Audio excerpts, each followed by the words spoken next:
Iblis dan setan dia mai kepada orang yang mai mengaji. Dia pusing orang yang belajar ini supaya lahirkan kesombongan sikit, supaya rasa ujub dan bangga diri dalam hidup dia. Dia kata ke orang yang tak mai mengaji ni semua apa begitu begini. Malah di antara para penceramah pun ada dengki mendengki. Hang jangan duk panggil ustaz tu. Depa tu fahaman tak apa betul. La ilaha illallah. Macam dia tu betul sangat. Itu manusia punya. Nak cerita rosaknya hidup manusia yang iblis dan setan suka ni, cuba tengok hadis riwayat Imam Muslim yang semua orang tahu. Dalam kitab Riyadhus Salihin, dalam bab apa?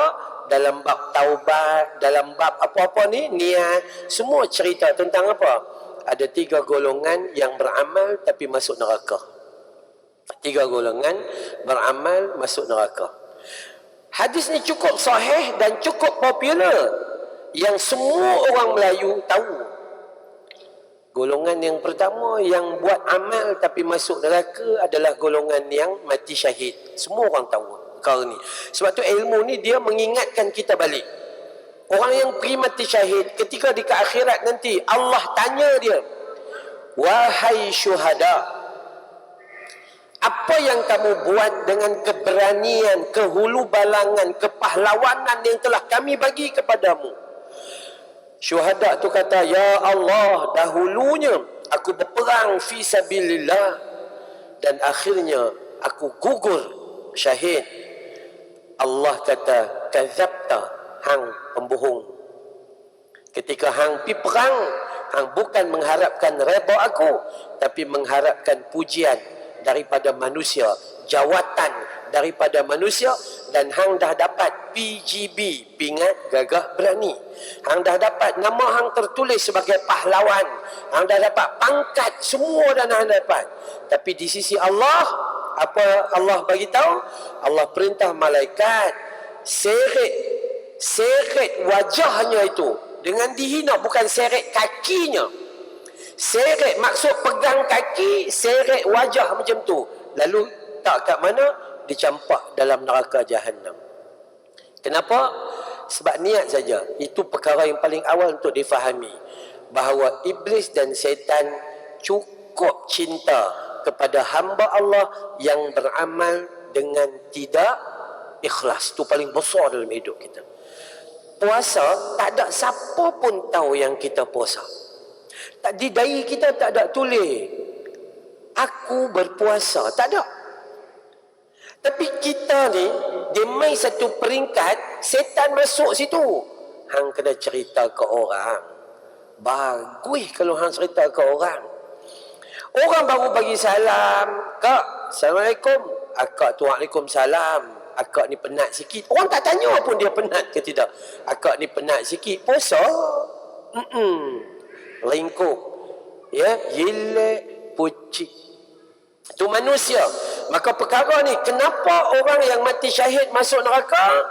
Setan suka, iblis suka. Ni niat dia bukan lillahi ta'ala. Golongan kedua yang masuk neraka, siapa dia? Golongan alim wa alimah atau qari wa qari'ah. Orang yang ada ilmu lebih-lebih kurang macam kami, ataupun orang yang ahlul Quran, yang bila mengajinya ni tak 2 tangan ni, boh tepi ni, boh atas kepala, boh depan ni, lagu ni tak tahu nak kata. Mula dengan lagu Sabah, pergi kepada lagu Seka, pergi kepada lagu Masri, pergi kepada lagu Nahwan, akhirat tak ketahuan. Ada orang yang mengaji Quran, suara dia tu dia nalar ke, cukup sedap. Esok ketika dia mati, Allah tanya dia, Allah perintah malaikat tanya, hang buat apa dengan kepandaian Al-Quran, sedapnya suara hang? Hang boleh mengaji ni, hang boleh mengaji orang meleleh air mata, tapi hang yang tak meleleh, orang lain mau meleleh, hang yang tak meleleh air mata. Maka dia kata, aku menggunakan kepakaranku tentang Al-Quran dan aku ajak orang mengaji Quran. Aku guna semua kesempatan lillahi ta'ala. Allah kata, kadzabta, hang bohong, hang dusta. Ketika hang mengaji dulu, hang mengharapkan hang digelar sebagai qari dan qari'ah. Sama juga, ditarik lalu diseret wajahnya, lalu dicampak ke dalam neraka Jahannam. Wal'iyadu billahi min zalik.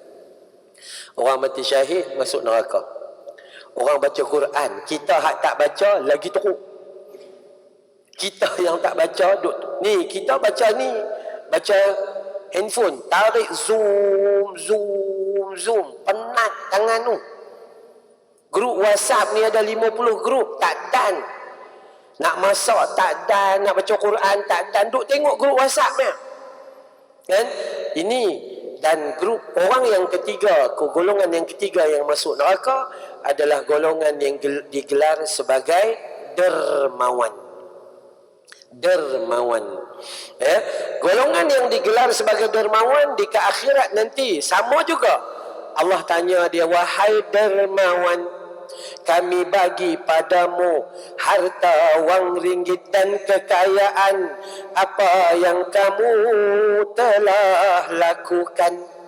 Kata dermawan, aku keluar zakat. Kata dermawan, aku sedekah macam-macam. Aku tolong pusat tahfiz. Aku buat begini. Allah kata, kadzabta, hang pembohong. Ketika hang derma, hang mau digelar sebagai seorang dermawan dan dunia telah menggelarmu sebagai dermawan.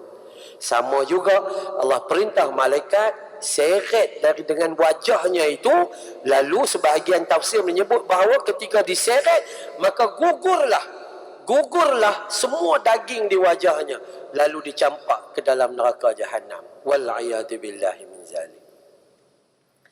Iblis tepuk tangan kat kita.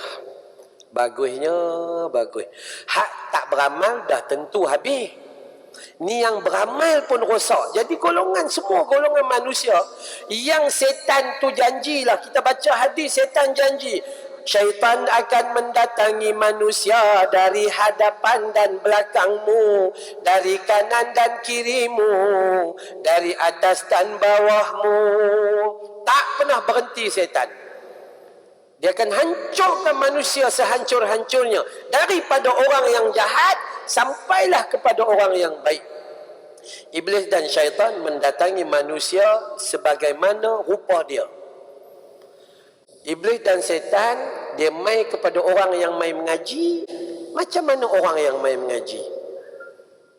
Dia pusing orang yang belajar ini supaya lahirkan kesombongan sikit, supaya rasa ujub dan bangga diri dalam hidup dia.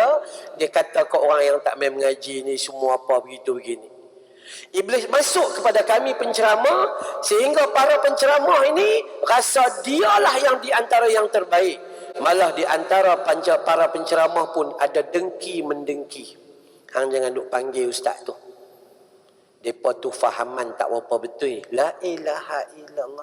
Macam dia tu betul sangat. Itu manusia. Manusia ni dia mai, setan mai, yang ni.